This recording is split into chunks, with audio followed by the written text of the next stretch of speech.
I just found out my boyfriend of 7 years never actually planned on marrying me because I'm an immigrant, and now I can't believe I wasted all this time on someone who saw me as nothing more than a visa scam.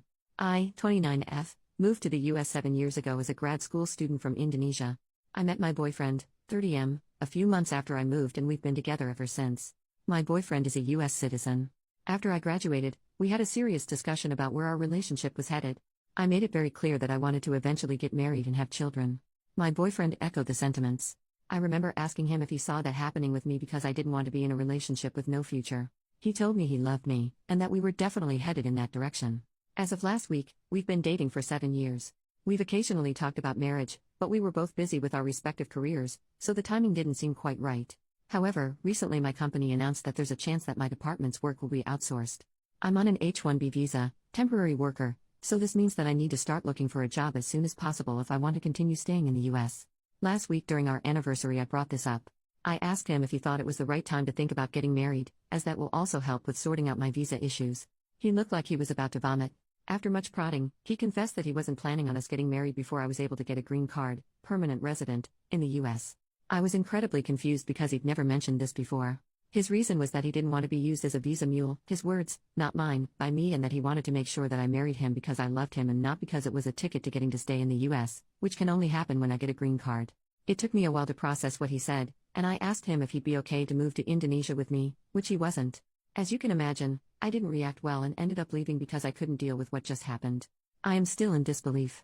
I started dating him because he was the kindest, most thoughtful and generous man I'd met. I now feel like I wasted 7 years. While the visa issues are certainly a problem, I did not date him with the intention of making him my safety net. I cannot believe that even after nearly a decade together, he doesn't know what kind of person I am. I feel like this relationship is possibly over and it hurts. It hurts so much.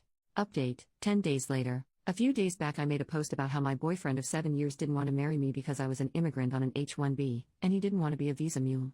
I got a lot of wonderful comments and DMs, a few trolls too, but that's expected from Reddit, haha. Because the thread got locked and the post was subsequently removed, because I have a low karma account, I was unable to respond to anyone. I'm posting this update to do that, plus add in some more things that have transpired since. First I want to address some of the stuff in the comments. I've been on an H-1B visa for a bit more than 2 years now. I was on STEM OPT for about 3 years after grad school. I had terrible luck with the H-1B lottery and I got one in the last round I was eligible to apply in. Secondly, getting PR in the US is not easy. I know people who've been here for 15 plus years who are still waiting for their PR. And for those of you who DM me calling me a gold digger, you guys made me LOL.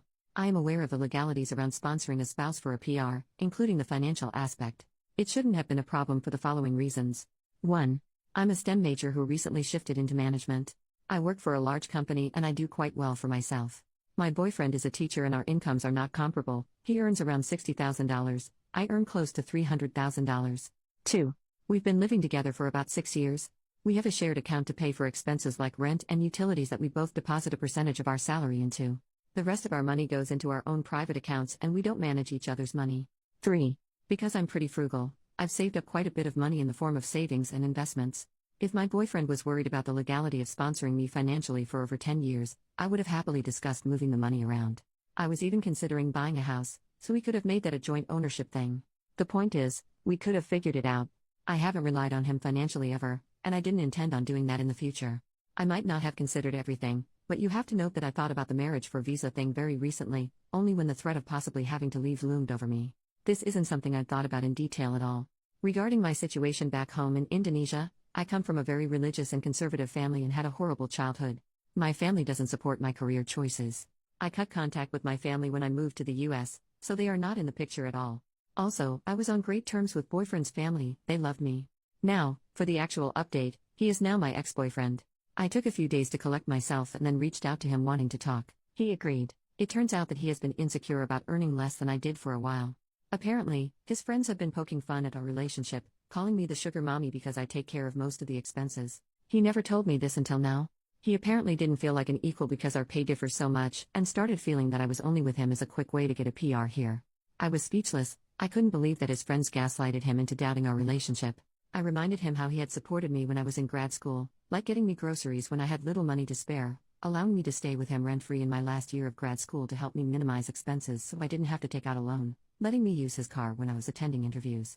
I told him that he did them because he loved me, and me taking on the majority of household expenses, since I started working, is my way of paying him back for all the things he did for me back then. He said that he gets what I'm saying, but also that he didn't expect me to start earning more than him straight off the bat. I asked if there was any chance he'd consider going to couples therapy, like some of you had suggested, and he declined because he didn't think he was being unreasonable. He said that he wanted to be the provider in a relationship and that he didn't feel like one in ours, so there's no going back from this unless I quit my job and found another that paid substantially less, which isn't going to happen. Well, long story short, we broke up. His family is in disbelief, they were hoping that he would propose soon. I've moved into an Airbnb for now. A little bit of good news to end this update with. My company offered me a similar role in a different department. However, this is based out of France, and there's a small decrease in pay. I've always dreamed about living in Europe and I've accepted this offer. I've signed the relocation agreement, and I'll move there in the next 8 to 12 weeks. A few comments. People took apart my update to point out a discrepancy. I first said, I haven't relied on him financially ever, and later, I reminded him how he had supported me when I was in grad school, like getting me groceries when I had little money to spare, allowing me to stay with him rent-free in my last year of grad school to help me minimize expenses so I didn't have to take out a loan, letting me use his car when I was attending interviews. I'm sorry for wording my feelings poorly. I never asked or expected my ex to help me buy groceries, or house me. I moved to the US to pursue a tech MBA from a top 20 school, and had scholarships and student loans that were going to help me cover the cost of tuition and living expenses, so at no point did I need him to help me. I knew I was going to have a financially difficult time for 2 years, and I was prepared for this. My ex, however, did not like that I was eating cold sandwiches and instant ramen most of the time and would bring me some groceries, vegetables, frozen food, and the like, because he wanted to make sure I was eating well. He was also the one who proposed the idea of me moving in with him, because he wanted us to live together, and also thought it would lower my stress levels. He was an extremely kind, considerate, and generous man, and it was one of the reasons I fell in love with him. I am extremely grateful for his support. But I wasn't relying on it. Had he not done any of the above, I would have managed. Second update, 1 year and 3 months later, I'm back with an update after about a year of moving to France. My previous posts are on my profile if you guys want to check them out. I absolutely love it here. The language barrier is very real, but I'm taking classes, and the people around me have been incredibly helpful. I've spent the last year experiencing all the good things Europe offers. I've visited multiple cities in France, Netherlands, Belgium, Spain, Portugal, Switzerland, Denmark, Germany, and Luxembourg. I cannot believe how gorgeous all of these places are, and the more time I spend here, the more I think about how fortunate I am to be able to experience this. I'm soon traveling to Italy, and I'm excited about everything. My work-life balance is also incredible. I was frequently putting in 10 to 12-hour work days in the US, and I can count on one hand the number of times I've had to work more than 8 hours a day here. I love the emphasis on personal time, and I cannot fathom going back to the way it was before.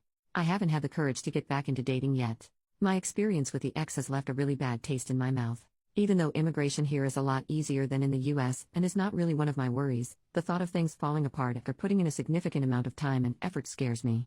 I'm considering therapy, but I haven't quite made the leap to do that yet. My ex reached out to me a few months after I moved. He faced a lot of backlash from his family after we broke up, and he wanted to discuss reconciliation because he realized the error of his ways. I told him exactly how he made me feel, and that I could no longer trust him. I had decided to move on, and advised him to do the same.